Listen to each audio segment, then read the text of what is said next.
Okay, चलो तो अभी न्यूज़पेपर का मैं फटक से आपको बता देता हूँ, क्योंकि न्यूज़पेपर में आज एक भी जो आर्टिकल है वो कुछ खास आया नहीं है।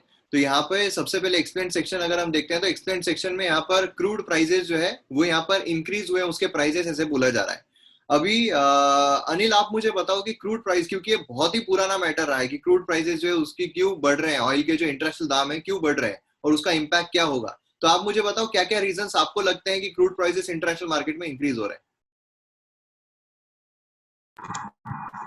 सर जो मतलब मुझे मेन मोटिव क्रूड प्राइसेस को बढ़ने का लगता है सर, वो मुझे ऐसा है कि पैंडेमिक होने के कारण काफी जो जैसे कि अरेब उधर मिडल ईस्ट जो कंट्रीज हैं उन्होंने पेट्रोल की सप्लाई जो है, प्रोडक्शन है, वो बंद कर दी थी।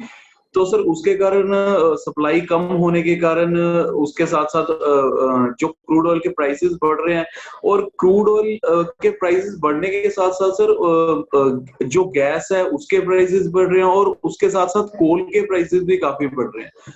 तो मुझे एक यही सर मेन रीजन लगता है। लेकिन ये तो बराबर है, ये एक जो रीजन है वो बराबर है। दूसरा ये भी है कि लॉकडाउन जो लगाया गया था उसकी वजह से जो डिमांड है उसकी काफी कम हो गई थी, लेकिन लॉकडाउन हटा दिया गया। लॉकडाउन हटाने की वजह से अब क्या हुआ है, और डिमांड जो है बहुत ज्यादा इंक्रीज हो गई है ना, जिसकी वजह से क्या हुआ, और ज्यादा जो लोग हैं वो उनको ये चाहिए था, क्रूड ऑयल चाहिए था, और उसकी वजह से जो प्राइजेस है वो इंक्रीज हो गई। दूसरी और एक चीज अगर हम डोमेस्टिक फैक्टर देखते हैं तो जो टैक्सेस है, टैक्सेस जो है भले ही क्रूड ऑयल की प्राइसेस राइज हुई हो, लेकिन जो टैक्सेस है उसको कम नहीं किया गया। टैक्सेस वेरियस जो स्टेट है लगाती है, सेंट्रल लगाती है ना। तो उसकी वजह से क्या हुआ, जो प्राइसेस है और ज्यादा हमको इंक्रीज होती हुई देखने को मिली। अब उसका इम्पैक्ट जो है क्या होता है हमारी इकोनॉमी पर, अनिल आप बताओ इम्पैक्ट क्या होता है। सर इम्पैक्ट तो इसका ऐसे होगा, मतलब जो भी जैसे कि सर टायर बनाने की कंपनियां, जो भी ट्रांसपोर्टेशन है, एविएशन है, सबके मतलब और प्राइसेस बढ़ जाएंगे सर, यही इसका इम्पैक्ट पड़ेगा। और सर क्या मैं होगा। एक बात और हाँ सर एक मैं बात पूछना चाहता हूँ इसके रिगार्डिंग।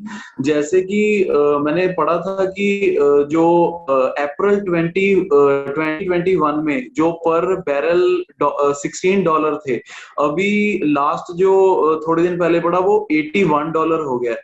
तो इसमें जैसे आपने सर बताया कि सेंट्रल और स्टेट के टैक्सेस बढ़ा देंगे, तो सर इसका मतलब कभी ये मतलब प्राइस कम नहीं होंगे, ऐसे ही चलता रहेगा सर? नहीं, प्राइजेस देखिए, प्राइजेस जो है वो डिपेंड किस पर होती है। सबसे पहली चीज तो फूड जो है वो कितने का आ रहा है ना। ये समझ लो अभी ये जो मोबाइल फोन है, ये मोबाइल फोन अगर आउट ऑफ कंट्री से आ रहा है तो ये मोबाइल फोन कितने का है, ये मोबाइल फोन समझ लो 50 रुपए का है। अब इस पे जो सेंटर है वो अपने 20 रुपए लेगी, फिर उसके बाद स्टेट जो है वो 20 रुपए लेगी, मतलब 50 रुपए पे और 40 रुपए ऐड हो गए, मतलब हो गए 90 रुपए, है ना। देन उसके बाद समझ लो 10 रुपए जो है वो कुछ इसको रिफाइन करने का या साफ सफाई करने का 10 रुपए ले रहे हैं, मतलब 100 रुपए इसकी प्राइस हो गई मोबाइल फोन की, बराबर है। अब इसकी प्राइस कम कैसे हो सकती है, या तो इंटरनेशनल जो मार्केट से आ रहा है 50 रुपए का वो ये 30 रुपए का हो जाए या 40 रुपए का हो जाए, तो इसके प्राइसेस कम होंगे। दूसरा ये हो सकता है कि जो मोबाइल है इस पर जो टैक्सेस लगाए जा रहे हैं, जो सेंट्रल गवर्नमेंट है वो 20 की जगह 10 रुपए लगाए, जो स्टेट गवर्नमेंट है 20 की जगह 10 रुपए लगाए, तो इससे भी जो प्राइजेस है वो कम हो जाएंगे, है ना। तो ये जो है ये डिपेंड करता है कि क्रूड ऑयल के प्राइसेस जो है वो कितने हो रहे हैं, या फिर जो टैक्सेस है जो लगाए जा रहे हैं वो कम हो रहे हैं या ज्यादा हो रहे हैं। मोस्टली क्या होता है कि समझ लो अभी 100 रुपए इसकी कीमत थी, बराबर है। अब अगर इंटरनेशनल मार्केट में इसकी प्राइस जो है 50 की जगह 30 रुपए हो गई, तो क्या होगा, जो सेंट्रल और स्टेट गवर्नमेंट अपने प्राइजेस बढ़ा देंगे, जो टैक्सेस है वो इंक्रीज कर देंगे।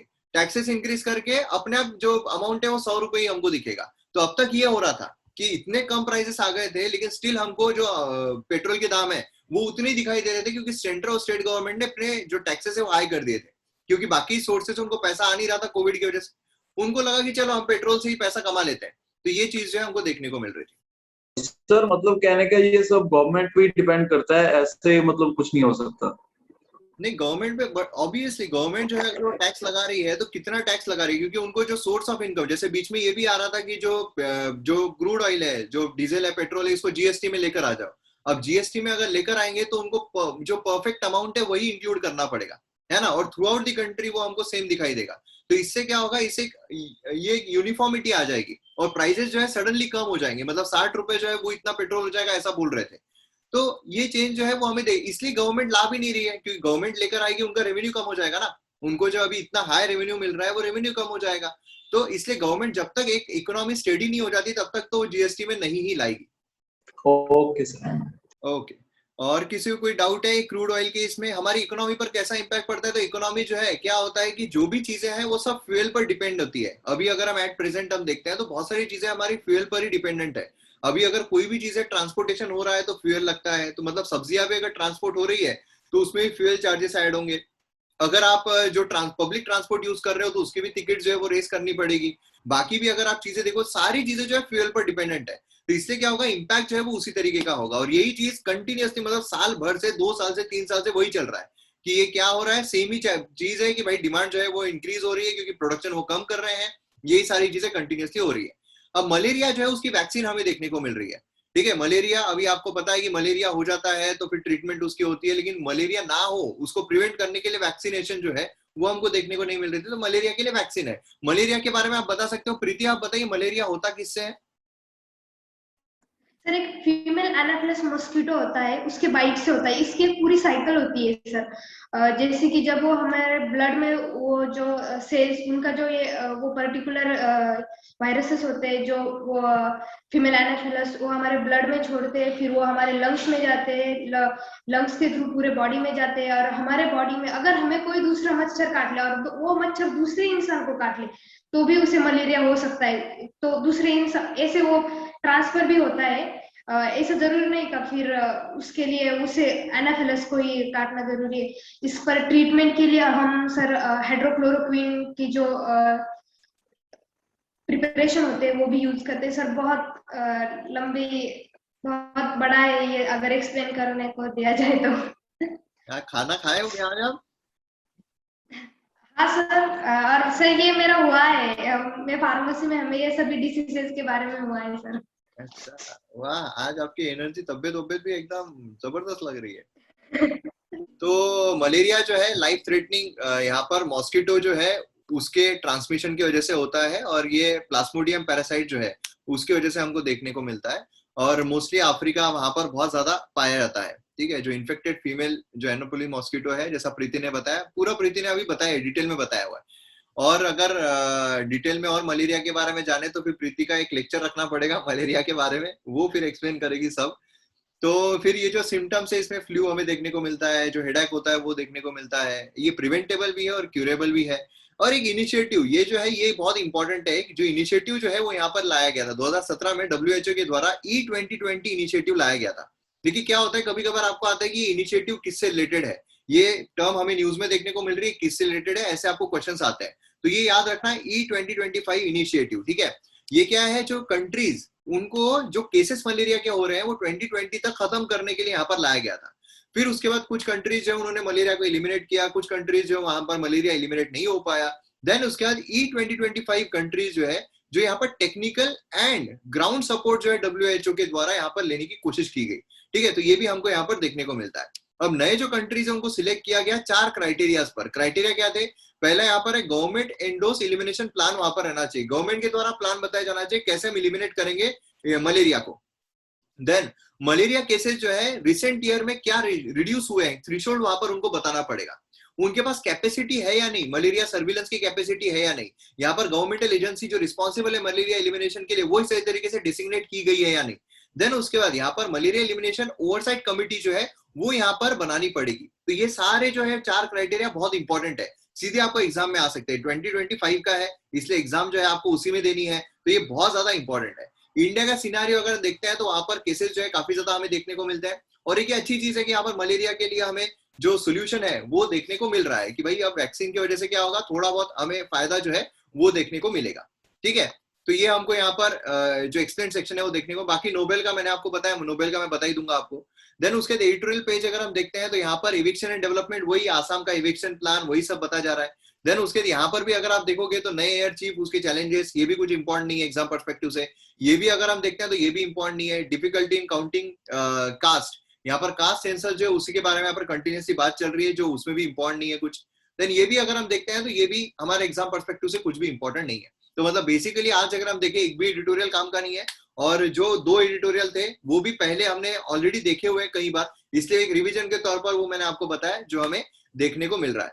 तो अभी मुझे आप बताइए जो भी यहाँ पर है उसमें आपको कोई डाउट है, कोई समस्या है? चलो मुझे आप बताओ, अभी मैंने आपको एक टॉपिक बोला था कि प्रोस्टिट्यूशन जो है वो लीगल होना चाहिए या नहीं इंडिया में, याद है?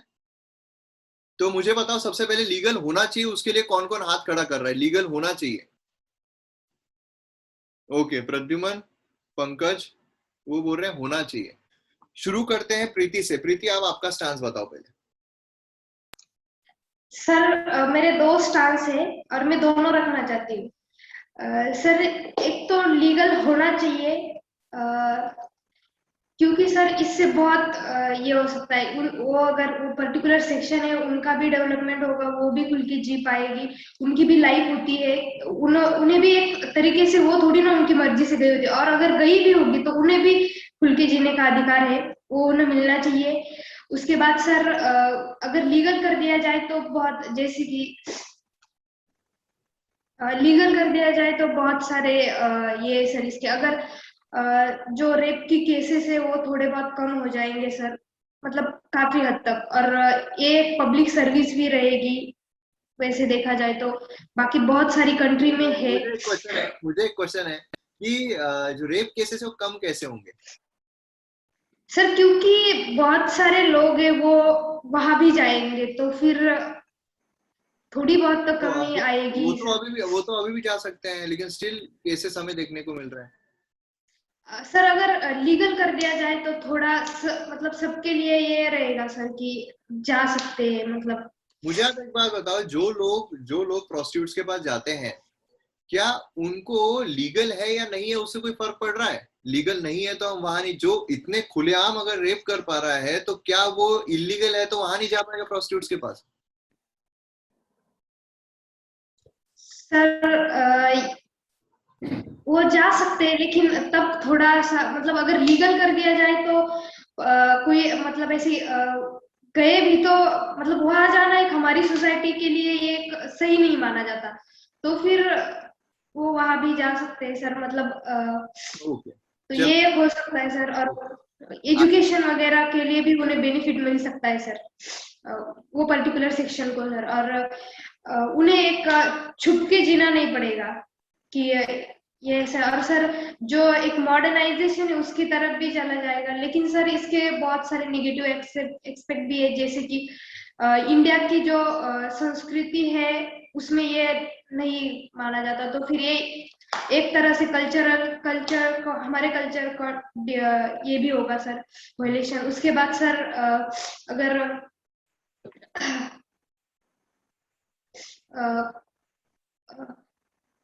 जो डिसीजेस है, जो सेक्सुअली ट्रांसमिटेड डिसीजेस होते हैं, उनका भी बहुत ज्यादा ये होगा सर खतरा। बस सर ये। चलो अनिल, आप बताओ।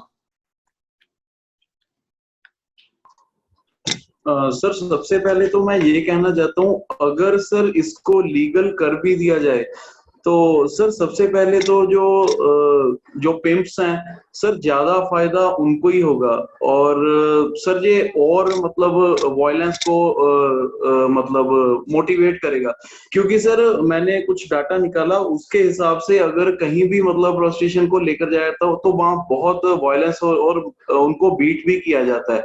तो सर इसके हिसाब से जो कुछ डाटा है, जैसे कि बुल्गारिया कंट्री ने इसको लीगल कर दिया था, बट सर उसके बाद भी मतलब प्रोस्टिट्यूशन को कुछ फर्क ज्यादा नहीं पड़ा, वैसी मतलब वायलेंस भी वैसी हो रहा है, सब कुछ बीट भी वैसी। तो इस पर सर यूएसए ने मतलब सर इस पर फिर मतलब यूएस ने अपना स्टैंस लिया था कि इसको मतलब इलीगल नहीं करना चाहिए, नहीं तो सर ये कंट्रीब्यूट करेगा मतलब मॉडर्न डे स्लेव ट्रेड को ये मतलब मोटिवेट करेगा, मतलब फिर से वैसी। अभी तो सर जैसे कि हो सकता है शायद माइनर्स जो हैं वो ना जाते हो सर, उसके बाद अगर इसको लीगल कर लिया गया तो माइनर्स को भी ये भेजना शुरू करेंगे और ये बहुत ही वल्नरेबल हो जाएगा। तो सर ये मतलब सीधा अटैक ऑन डिग्निटी पर होगा, डिग्निटी पर सीधा अटैक होगा। सर इसके बाद भी अगर हम इसको फेवर करना चाहें, जैसे कि हर किसी चीज के नेगेटिव और पॉजिटिव्स होते हैं, फिर भी अगर हम सर थोड़ा सा फेवर करना चाहें तो इसमें ये कह सकते हैं कि जो प्रोस्टिट्यूट्स की थोड़ी लाइफ है वो बेटर हो सकती है, जैसे कि उनको मतलब रेगुलर चेकअप्स के लिए उनको भेजा जाएगा, और पॉसिबिलिटी है कि सर थोड़े से नंबर ऑफ रेप्स को रिड्यूस करे, और इसके साथ साथ अगर मतलब ट्रैफिकिंग को भी कम कर सकता सर, इतनी पॉसिबिलिटी। चलो पंकज आप बताओ। सर मेरा स्टांस है कि मैं इस प्रोस्टिट्यूशन को लीगलाइज कर देना चाहिए, क्योंकि सर अगर लीगलाइज कर दिया तो अभी फिलहाल तो वो प्रोस्टिट्यूशन इनफॉर्मल और फॉर्मल सेक्टर दोनों में भी नहीं है। तो अगर इनफॉर्मल सेक्टर में उनको डाला जाएगा, रिसेंटली ह्यूमन राइट कमीशन ने बोला था इंडिया को कि प्रोस्टिट्यूशन को लीगल इनफॉर्मल सेक्टर में मतलब उनको डालो, जिससे कि उनके पास डॉक्यूमेंट आएगा सर। डॉक्यूमेंट आए तो गवर्नमेंट के पास रिकॉर्ड भी रहेगा, और रिकॉर्ड रहा तो वो सर एक मतलब वेलफेयर स्कीम वगैरह और उनको बेनिफिट, जिससे स्कॉलरशिप वगैरह मिल जाएगी सर उनको। जैसे कि कोविड पीरियड में उनकी सिचुएशन बहुत खराब हो गई थी, बिकॉज उनको तो फिजिकल कांटेक्ट करना ही पड़ता है। और दूसरी बात सर, लीगल कर दिया तो उनको जस्टिस भी मिलने की संभावना ज्यादा होती है, क्योंकि सर वो लीगल भी होता है और उनके पास सभी डॉक्यूमेंट होते हैं सर। और तीसरी बात सर, मोस्टली प्रोस्टिट्यूशन ये एजुकेशन कम होने की वजह से होता है सर। अगर लीगलाइज कर दिया गया तो मतलब उनको उनके चाइल्ड को वगैरह सर आर्टिकल 21A के हिसाब से उनको कंपलसरी एजुकेशन देना पड़ेगा। तो एजुकेशन आया तो सर उनके पास स्किल भी आएगी वैसी, और स्किल आएगी तो सर वो एम्प्लॉयमेंट भी मतलब दूसरा कर सकेगी। इंडिया में सेक्स इज नॉट मतलब सोर्स ऑफ एम्प्लॉयमेंट, ऐसा है सर। और बाकी कनाडा में सर ये लीगलाइज है। और सर ह्यूमन ट्रैफिकिंग भी सर मुझे लगता है कि लीगलाइज करने से रुक जाएगी सर इंडिया में, चाइल्ड ह्यूमन ट्रैफिकिंग वगैरह सर। ओके गुड, अच्छे पॉइंट बताए, काफी अच्छे पॉइंट है। मतलब दोनों जो ये है वो काफी अच्छे बताए। एक मतलब आपने ये अच्छा लगा कि इकोनॉमिक पर्सपेक्टिव उसको जोड़ा।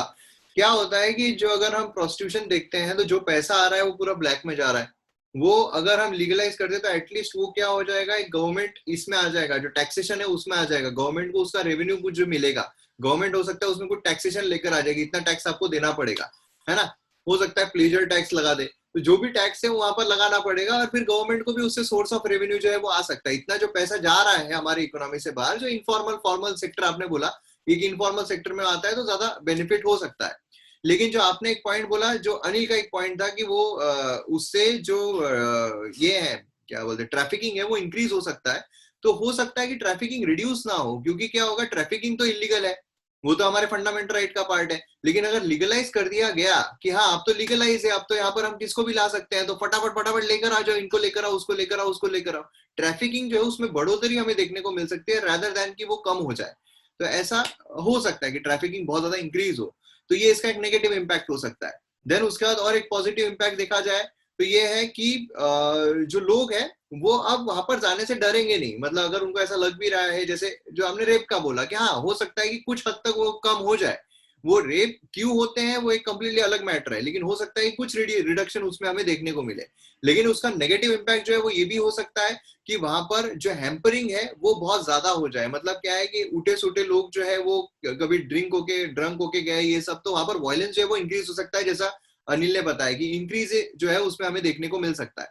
तो मतलब क्या है कि एक दोनों पर्सपेक्टिव से उसमें कोई एक स्टांस देना काफी मुश्किल है, होना चाहिए या नहीं होना चाहिए, है ना। तो एक पर्सपेक्टिव अगर हम देखें तो उसमें दोनों पॉइंट्स हमको देखने को मिलते हैं। आपका जो जिसमें भारी लगता है उसकी तरफ आप जा सकते हो, और जो सोल्यूशन है, जैसे अगर आपने जैसे जस्टिस के बारे में बताया कि ह्यूमन राइट जस्टिस, कि भाई अगर उनको कोई तकलीफ हो रही है तो उसमें आप कोर्ट में जा सकते हैं, जो प्रोस्टिट्यूट है कोर्ट में जा सकते हैं कि मेरे साथ अन्याय हो रहा है या फिर कुछ बुरा हो रहा है या फिर वायलेंस हो रहा है उसके साथ, तो कोर्ट में भी जा सकते हैं। अभी वो कोर्ट में नहीं जा सकते हैं।